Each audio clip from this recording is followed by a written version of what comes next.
Hello! Kamusta po kayo? Panibagong kabanata na naman tayo. Pagdating ni DJ sa isla, akala niya ay katahimikan at pagbabago ang naghihintay sa kanya. Ngunit ang bawat takbang niya sa lupain ng mga Velasco ay tila paglalakad sa ibabaw ng mga lihim. Sa pagtagpo ng kanyang landas sa tatlong batang may mukhang pamilyar, nagsisimulang gumuho ang kanyang mga paniniwala.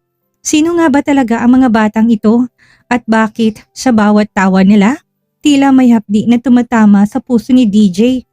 Samahan niyo ako sa pagtuklas ng katotohanan na pilit na itinatago ng panahon. Simulan na natin. Douglas POV. Isang ring pa lang ay sumagot na kaagad si Don Francis. DJ Iho, masaya ang boses niya, parang inabangan ang pagdating ko. Nandito na po ako sa labas ng villa, sagot ko. Good, hintayin mo lang ako dyan, sandali lang. Binaba niya na kaagad ang tawag bago pa ako makasagot. Maya-maya lang bumukas ang gate. Lumabas si Don Francis. May mga ngiti sa kanyang labi kasama si Doña Patricia na may matamis din na ngiti sa kanyang labi. Dr. Bentacourt, tinapik ako ni Don Francis sa balikat. Welcome to the island, Iho. Magandang umaga po. Don Francis, Doña Patricia, bati ko. Medyo nahihiya pa. Come in. You must be tired. Yaya sa akin ng Donya. Pagpasok namin sa sala, halos mapahinto ako sa nakita ko. Yung dalawang batang lalaki, naghahabulan sa loob ng bahay. Tumigil sila nang mapansin ako. Parehong nagsalubong ang mga munting kilay na tumingala sa akin. Tapos nagkatinginan silang dalawa at nagbulungan. He's the pirate from the waiting shed. Bulalas ng isa, tabi-tawanan silang dalawa. Pinagmasdan ko lang sila. Mixed emotion filled with me. And I don't know why. Hindi ko maintindihan kung bakit pero may kumislot sa dibdib ko. Parang lukso ng dugo. Ewan, hindi ko kilalang mga batang ito pero may kung anong kabog sa dibdib ko nang makita ko silang muli. Halos manikip ang dibdib ko sa pagkakatitig sa dalawa. Boys, mag-bless na muna kayo sa bisita natin. Seryosong utos ni Don Francis. Kahit halatang likas na pilyo, lumapit pa rin sa akin ang dalawa at nag-bless. Tapos sabay na naman tumakbo paakyat ng hagdan. Napailing si Doña Patricia pero may ngiti pa rin sa mga labi. Tapos lumitaw ang batang babae, yung nakita ko na sumalubong sa dalawa sa labas kanina. Nakapamewang, taas ang kilay, hanggang bewang ang haba ng buhok at parang maliit na rina ng bahay. Who is he? Tanong niya. Diretso, malamig ang tono. English with a distinct accent. Pareho sa dalawang batang lalaki. Obvious na hindi dito lumaki sa Pilipinas. Visitor, sagot ni Don Francis. He will be my personal doctor. Bigla itong napakunot noo at lumaki ang mata.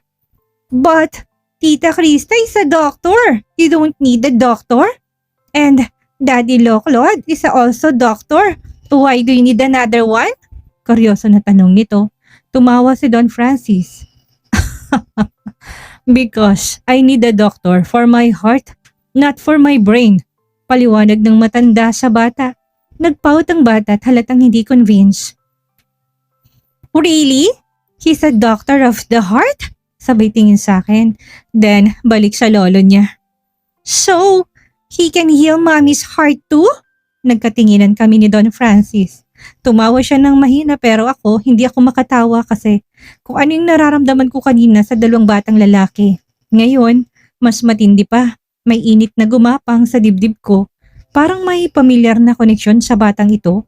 Hindi ko alam kung anong ibig sabihin nito pero isa lang ang malinaw. Hindi ito ordinaryong pagbisita lang.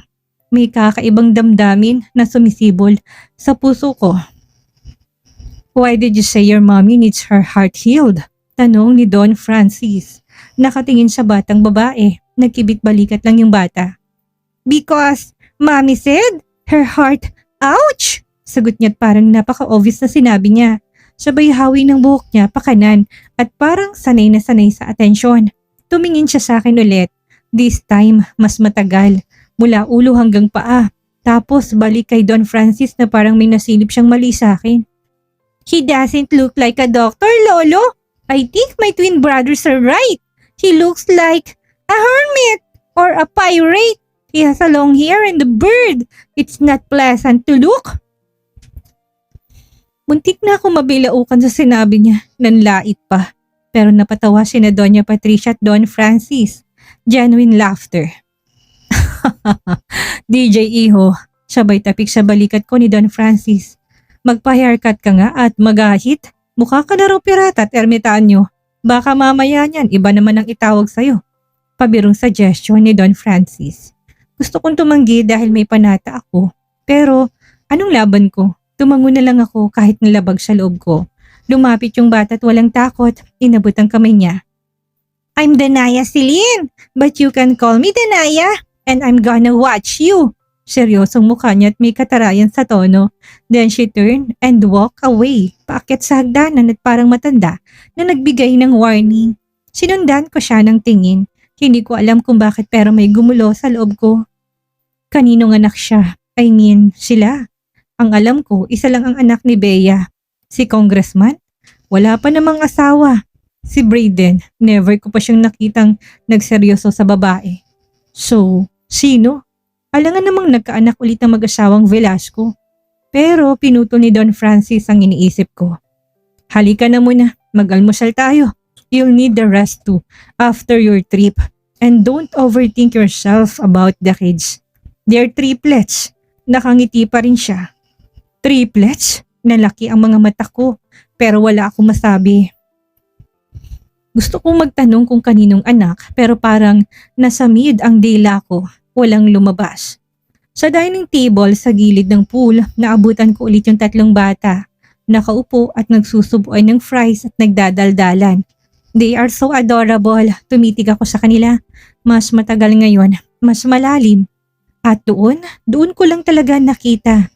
They look exactly like me when I was their age. Same eyes, same pilyong ngiti, at same ng hugas ng muka. Parang tumingin ako sa mga litrato ng kabataan ko. Umiling ako. No, bulong ko sa sarili. It can't be. Hindi sila pwedeng maging anak ni Christine. Hindi, kung anak sila ni Christine. Sino ama nila? Ako ba? Posible na ako dahil alam ko hindi naman ako ganun kalasing nung may nangyari sa amin ni Christine. I was drunk pero alam ko ang ginawa ko. Gusto ko lang sana siyang kausapin ng gabing yun pero iba ang nangyari. Gusto kong sumigaw sa galak kung ako man ang ama nila pero hindi magkapuwang yun sa naguunahang ibang emosyon sa dibdib ko.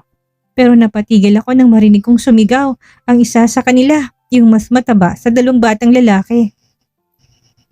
I'm gonna tell Mommy Christine when she comes home! Sigaw niya.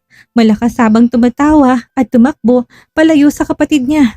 Parang may kung anong sumabog sa dibdib ko. Napatingin ako kay Don Francis pero kalmado lang ang matanda at tila ba hindi nakikita ang kalituhan sa mga mata ko. DJ Iho, come sit, tawag niya. Napaupo ako pero ang isip ko nasa malayo. Magulo ang isip at ang dibdib ko. Kinakabahan ng sobra. Lolo Daddy! Lolo Mommy! Mabilis ang pagkabigkas ni Danaya, sabay tayo mula sa upuan at halos mabuwal sa pagmamadaling lumapit sa bagong dating. Sumunod ang dalawang batang lalaki na tila laging handang makipag-unahan. Hindi ako kaagad nakakilos. Para akong binuhusan ng malamig na tubig. Lumingon ako at nakita kong dumating na ang mga magulang ni Tin. Agad akong tumayo. Natural lang at may respeto. Kahit pa buong katawan ko, parang ayaw na gumalaw. Humarap ako, tinangkang ayusin ang postura kahit na alam ko na hindi sapat ang kahit na anong ayos para burahin ang kasalanan ko sa kanila. Isang malamig at mapanuyang tingin ang ibinigay sa akin ni Mr. Claude Velasco. Tila gusto niya akong kainin ang buhay. Walang salita pero malinaw ang mensahe sa mga mata niya. You are not welcome. Pagkatapos ng ilang segundo ng tahimik na tensyon, humarap siya kay Don Francis. Galit. Making decisions again, Dad. Madiin ang tono pero kontrolado. Without consulting me. Tumaas ang kamay ni Don Francis. Tila pinipigilan siyang magsalita, puno ng kapangyarihan ng bawat galaw. Parang yung isang taas ng kamay lang, sapat na para manahimik ang lahat. I am the one to decide. Aniya, ang tinig ay buo at walang puwang argumento. And we'll talk later. Not here. and not in front of the triplets. Nakita ko marahan siyang hinawakan ni Maria sa braso. Pinapatahimik at pinapakalma. Tumango si Claude. Pilit pero hindi pa rin tinatagong palalamig sa mga mata. Umupo sila sa tabi ng mga bata. Inasikaso agad ng mga to. Pero nasa akin pa rin ang mga mata ni Claude. Matang puno ng babala at iritasyon. Alam kong nagpipigil lang siya. Hindi ko magawang tumingin ng diretso. Mabigat, nagbabaga na lang ako ng tingin. Pasimple akong umiling. Hindi ko talaga alam kung bakit ako naririto. Muli ako naupo at tahimik lang. Biglang nagkwento ang isa sa triplets na lalaki. Sabi kang boses. We saw him earlier, Daddy Lo. He was sleeping at the waiting shed. Yeah, he was lying like this. Sabad ng isa sabay higa sa upuan at kunwaring naghihilik. He looked like a giant tired bear. Napatawa si Don Francis, pati na si Maria na pangiti. Pero si Claude, tahimik lang, matigas at motionless. Biglang tumingin sa akin ng batang babae, nakakunot ang noo. Are you friends with my daddy-lo? You look like kind of scary but handsome too, like my daddy-lo and lolo old. Sabay ngiti tila kinikilig, tapos yumuko pa ng kaunti at parang nahihiya sa sarili niyang sinabi. Napangiti ako sa sinabi niyang handsome ako kahit na may kaikibat na salitang scary. Nakakatakot na siguro talaga ang itsura ko. Kailangan ko na sigurong talagang mag-ayos. Pero sa boses ng batang babae, wala kang maramdamang arte. Purong inosente lang. Gusto ko sanang magpasalamat pero natigilan ako nang marinig kong mahina niyang boses na may bahid ng lungkot. I miss Daddy JP, the most handsome in my eyes. Marahas akong nagangat ng ulo, parang may humila sa loob ko. Bakit ako nakakaramdam ng sakit? Sa sinabi ng bata, napatingin ako sa kanya. Tahimik siyang nakayuko sa pinggan niya. Hindi biro ang lungkot sa mga mata niya. I miss Daddy too, sabi ng isa sa triplets. Mommy Tin will get home soon, and Daddy too. I'm gonna tell Daddy JP we're gonna play all day when they get home. Dagdag ng isa. Sabay tawa at sumang-ayon ang dalawa. Mommy Tin, Daddy JP, nanlamig ang buong katawan ko.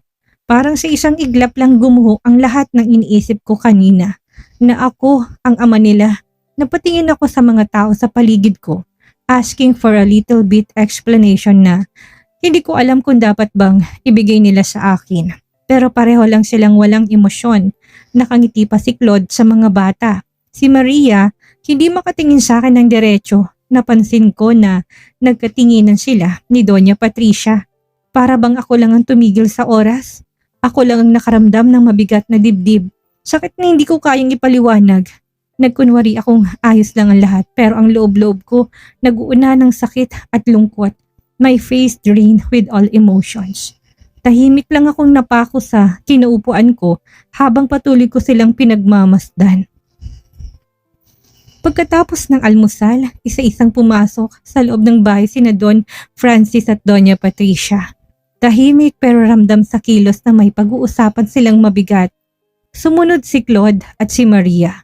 Parehong walang imik pero ramdam kong lamig sa pakikitungo nila. Ako, naiwan sa tabi ng pool pati ang triplets umalis na rin.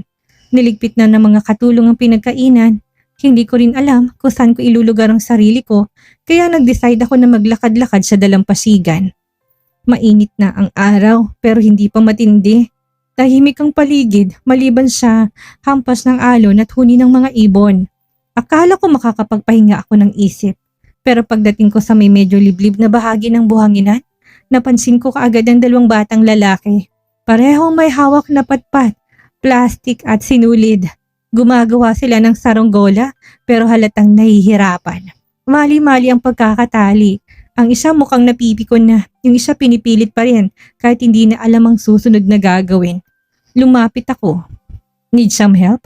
Tanong ko, bahagyang yumuko para mas mapatayan ang taas nila. Sabay silang napatingin. Hindi nagsalita agad. Ang isa, mabilis na lumapit sa tenga ko na kasamang bumulong. Mommy said, don't trust strangers. Tapos tumalikod silang dalawa at nagdiskusyon.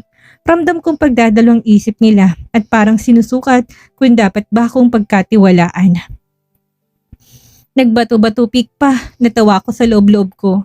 Ang gaan ng loob ko sa kanila, Then, natalo yung isa, gunting siya, bato yung isa. Napabuntong hininga siya tapos pilit nang ngumiti at inabot sa akin ang sirang kite. You can try, sabi ng isa. I'm Kole, that's Kael. Napangiti ako. DJ, sagot ko. Nice to meet you both. Umupo ako sa buhangin, kinuha ko ang kite. Pinagmasdan nila ang ginagawa ko habang unti-unti kong inaayos. Tahimik lang sila pero ramdam ko na nakamasid. Parang readyng bumawi kapag may mali akong gawin. Sa gilid ng paningin ko nakita ko si Danaya, naka-cross arms, nakatayo sa may hagdan paakyat sa porch. Suplada pero magandang bata, parang manika, likas na mapula ang pisngi. Nilingon ko siya kasabay ng isang matamis ng ngiti pero inirapan ako with matching pagtaas ng kilay. Naalala ko si Christine sa kanya, gesture niya kapag naiinis siya sa akin noon. Napangiti na lang ako. Tinignan ko ulit ang dalawang lalaki. Mabilis silang napalapit sa puso ko kahit na hindi pa malinaw ang lahat sa akin. Pero kahit na may ngiti sa labi ko, sa loob ko'y may lungkot na gumuhit. At paulit-ulit na maalingaw-ngaw sa isip ko ang sinabi ni Danaya kanina. I miss Daddy JP, the most handsome in my eyes. Si JP ba talaga ang daddy nila? Dahilan kaya tuluyan niya na akong iniwan? Kaya ayaw niya na sa akin? Bakit parang ramdam ko na akin ang mga batang ito? Halos sabay na napasigaw sa tuwa si Kole at Kael nang makita nila na lumilipad na ang saranggola. Wow! You fixed it, Uncle DJ! Sigaw ni Kole. Tumatalon pa habang palakpak ng palakpak. Yeah! It's flying so high! Dagdag ni Kael. Halos hindi na magkamayaw sa saya. Uncle, sounds better kaysa kung ano-anong itinatawag nila sa akin. At may dalang kakaibang init sa dibdib. Parang may konting puwang na nabuksan sa mundo ng mga batang ito para sa akin. Can you fly it some more, Uncle? Please? Tanong ni Kole habang hinahabol-habol pang dulo ng string. Tumango ako at muling pinakawalan ng mas mataas. Sumayaw sa hangin ng saranggola. Palayo at pataas, napatili pa si Kael sabay silang tumakbo paikot sa akin. Parang walang kapaguran pero tulad ng inasahan, hindi nagtagal at nag-agawan na. Let me do it! No! It's my turn! No! You just had it! Bago pa sila magsuntukan, agad akong sumingit. Hey, calm down. Both of you can fly it. Pinasalubong kong string sa dalawa. Here, you both hold it. At the same time, teamwork, remember? Nagkatinginan ng dalawa, ilang segundong nagsukatan ng tingin bago sabay na tumango at sabay din silang humawak sa string. Tuwang-tuwa silang dalawa, tawa ng tawa habang pinapaikot ang string. Sumisigaw kapag biglang tumataas pang lipad ng saranggola. Napalingon ako at napansin ko si Danaya. Nakatayo ng bahagya sa gilid, tahimik na pinapanood ang saranggola. Hindi ko mapigilang mapangiti. Ngayon lang siya hindi nakakunot noo. Danaya, tawag ko. Lumingon siya pero hindi nagsalita.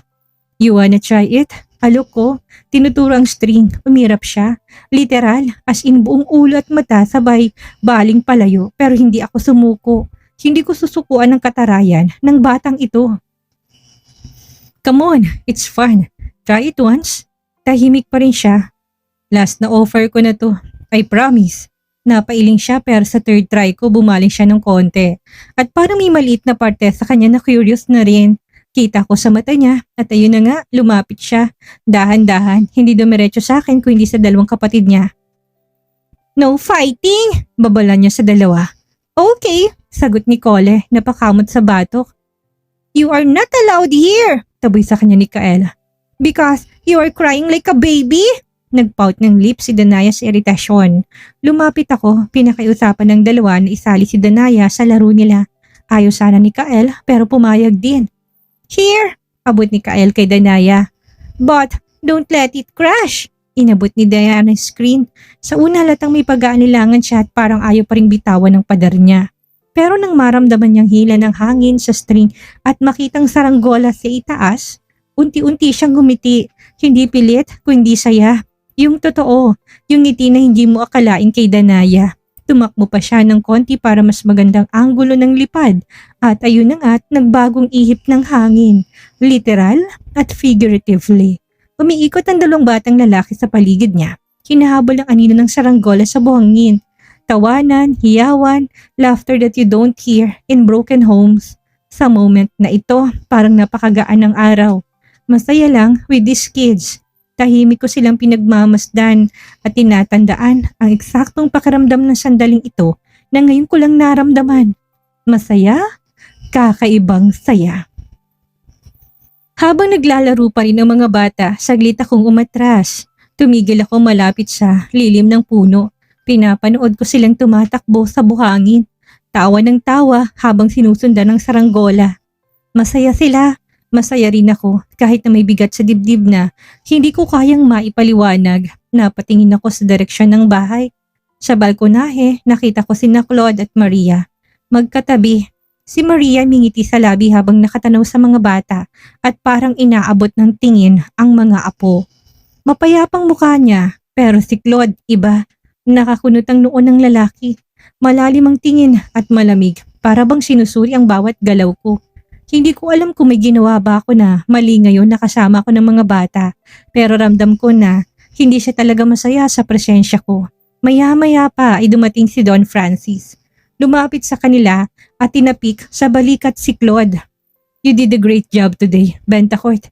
Aniya sabay tango at kumpas ng kamay na parang may sinasabing, "I see you and I recognize your effort." Tumango lang si Claude pero hindi bumitiw ang mapanuring tingin sa akin. Hindi ko alam kung para sa akin bang titig na yun o para sa mga batang masayang naglalaro. Tumalikod na si Don Francis at muling pumasok sa loob ng bahay nila. Inalis kong paningin ko sa kanila dahil hindi ko kayang makipagsukatan ng titig sa ngayon at binalik sa mga batang masayang nagpapalipad ng saranggola. Hinila ko ni Cole sa kamay habang si Kael ay parang nagsasayaw pa sa tuwa. "Uncle DJ, come on! Let's run with the kite again! Faster this time!" Sigaw ni Kael. "Try to catch me!" Sawa ni Danaya habang takbo ng palayo. Hawak-hawak pa rin ang string ng saranggola. Natawa na lang ako kahit na may bumabagabag sa isip ko sa ngayon. Pipiliin ko na munang tumawa kasama nila. At least dito, wala na munang tanong, wala na munang sagot at walang mabigat na iniisip na problema. Just wind, sand, and a kite flying high. Masaya ako na kasama ang tatlo. Nakakilabot ang mga tagpong ito. Habang lumalalim ang pananatili ni DJ sa isla, tila unti-unti na ring nabubuo ang puzzle na matagal nang nakabaon. Ang mga bata, sila ba ang sagot sa lahat ng tanong na pilit tinatakasan ni DJ? At ang nakita natin ngayon, ang pag-iilaw ng mga bata sa kanya ay hindi lang basta laro. Ito ay koneksyon na hindi kayang itago ng tadhana. Pero kung may aral tayo na dapat tandaan ngayong araw, ito ay ang katotohanan ay may sariling oras ng paglabas.